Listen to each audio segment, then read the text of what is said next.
Assalamualaikum warahmatullahi wabarakatuh. Rabu Wakasan atau dalam bahasa Jawa ialah Rabu Wakasan adalah tradisi ritual yang dilaksanakan pada hari Rabu terakhir bulan Safar. Diyakini malam Rabu Wakasan adalah diturunkan berbagai macam penyakit atau bala. Dalam kalender Hijriah dan Jawa, Rabu Wakasan adalah hari Rabu terakhir di bulan Safar.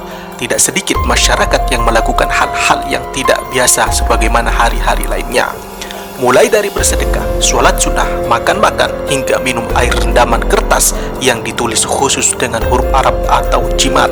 Semua dilakukan karena berharap perlindungan dari Allah Subhanahu wa Ta'ala dan diselamatkan dari malapetaka. Bahkan, tradisi ini sudah berlangsung secara turun-temurun di kalangan masyarakat Jawa, Sunda, Madura, dan lain-lainnya. Lalu, bagaimana asal-usul Rabu Wakasan dalam Islam?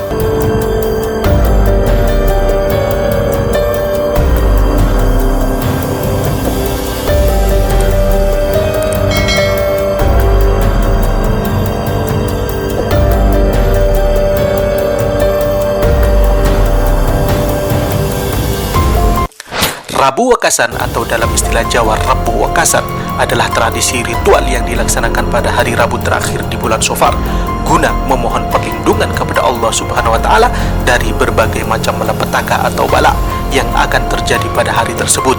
Tradisi ini sudah berlangsung sejak turun-temurun di kalangan masyarakat umum. Bentuk ritual Rabu Wakasan meliputi 4 hal, yaitu sholat tolak bala, berdoa dengan doa-doa khusus, minum air jimat, dan selamatan, sedekah, silaturahim, dan berbuat baik kepada sesama. Masyarakat jahiliyah kuno, termasuk bangsa Arab, sering mengatakan bahwa bulan Safar adalah bulan sial, atau diistilahkan dengan tasa'um. Tasa'um atau anggapan sial ini telah terkenal pada umat jahiliyah, dan sisa-sisanya masih ada di kalangan muslimin hingga saat ini. Asal-usul tradisi ini bermula dari anjuran Syekh Ahmad bin Umar Ad-Dairabi dalam kitab Fathul Malik Al-Majid Al-Mu'allaf Linafi Abid wa Qa'imil Kulli Jabbaril Anid, atau yang biasa disebut dengan kitab Mujarabat Ad-Dairabi. Anjuran serupa juga terdapat dalam kitab Al-Jawahir Al-Khams karya Syekh Muhammad bin Khatiruddin Al-Attar, yaitu Hasyiah As-Sittin dan sebagainya. Dalam kitab-kitab tersebut disebutkan bahwa salah seorang wali Allah yang telah mencapai maqam kasyaf, yaitu kedudukan tinggi dan sulit dimengerti orang lain, mengatakan bahwa dalam setiap tahun pada hari Rabu terakhir bulan Safar, Allah Subhanahu wa Ta'ala menurunkan 320.000 macam bala dalam suatu malam. Oleh karena itu, beliau menyarankan umat Islam untuk sholat dan berdoa memohon agar dihindarkan dari bala. Tata caranya adalah sholat 4 rakaat. Setiap rakaat membaca surat Al-Fatihah dan surat Al-Kautsar sebanyak 17 kali, surat Al-Ikhlas 5 kali, surat Al-Falaq dan An-Nas 1 kali. Kemudian setelah salam membaca doa khusus yang dibaca sebanyak 3 kali. Waktunya dilakukan pada pagi hari atau di waktu duha. Dalam pandangan Islam disebutkan bahwa rekomendasi sebagian ulama Syufi atau waliullah tersebut didasari pada ilham. Ilham adalah bisikan hati yang datangnya dari Allah, semacam inspirasi bagi masyarakat umum.